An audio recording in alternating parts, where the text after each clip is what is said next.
গতকালকে রাত্রেবেলা আমাদের এখানে অরুণ দেববর্মা কিছুদিন আগে ব্রাহ্মণহাটে জয়েন করেছে বিজেপি থেকে।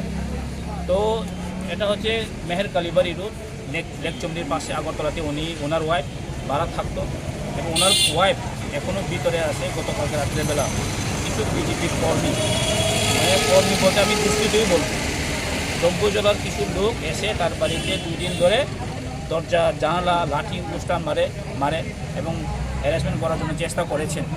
তো তারা দরজাটা না খোলার কারণে গতকালকে রাত্রেবেলা এসে তালা মেরে দিয়ে গেছে।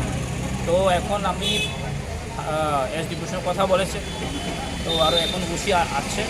তো তালাটা ভাঙানোর পর আপনার কথা বলুন কিছু হয়েছে এবং শুধু এখানে নয়, আমি একটু আগে ডিজিপি সাহেবের সঙ্গে কথা বলেছি যে দমপুজার তাকালতে আইন শৃঙ্খলা মানে এখন কিছু করতে পারছেন না, মানে আইন শৃঙ্খলা মানে কলাপস, দ্য সিস্টেম কলাপস।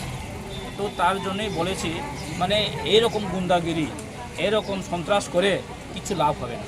তার জন্যই তারা দমপুজা সেরে এখন ওই ভগৎ সিংয়ে তারা বাস করছেন। তো তারাই এখানে এসে এই তালাটা মেরেছেন। এটা আমরা ফোনে দিয়ে কথা বললাম, ওনার হাজবেন্ডের সঙ্গে কথা বললাম, ওয়াইফ তারা লোক কথা বললাম।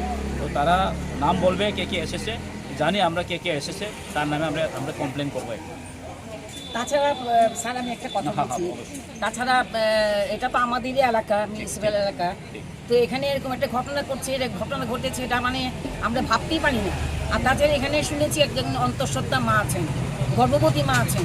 ওর যদি কিছু হয় সে দায়িত্ব নিবে কে? ও যদি তার প্রাণ কোনো সংশয় হয়, কে দায়িত্ব নেবে? কেন তালা মারা হয়েছে সেটা আমরা যদি জানতে পারি। এখন পুলিশের অফিসার এসেছেন, ওনারা যদি তালা খুলতে সমর্থ হন তাহলেই ওনারা বেরোলেই আমরা বুঝতে পারবো কি ঘটনা, কি কারণে তালা দেওয়া হয়েছে এটা জানতে পেরেছেন? কি কারণে তালা দেওয়া হয়েছে এটা সন্দেহজনকভাবে কিছু বলা যাচ্ছে না, কেন তালা দেওয়া হয়েছে কি হয়েছে। তো আমরা জেনেছি যে উনি অরুণ দেববর্মা উনি বিজেপি থেকে মথাতে জয়েন করেছেন। সেটা তো হতেই পারে, কেউ যাচ্ছে বিজেপি তো যাচ্ছে, কংগ্রেস থেকে কেউ যাচ্ছে সিপিএম, সেটা কোনো ব্যাপার না। সেটা হচ্ছে একটা মানবিকতার বিষয়। যেখানে একটা মহিলাও রয়েছেন, সেখানে উনি গর্ভবতী মা, ওনার যদি কোনো প্রাণ সংশয় সেই দায়িত্ব নিবে কে?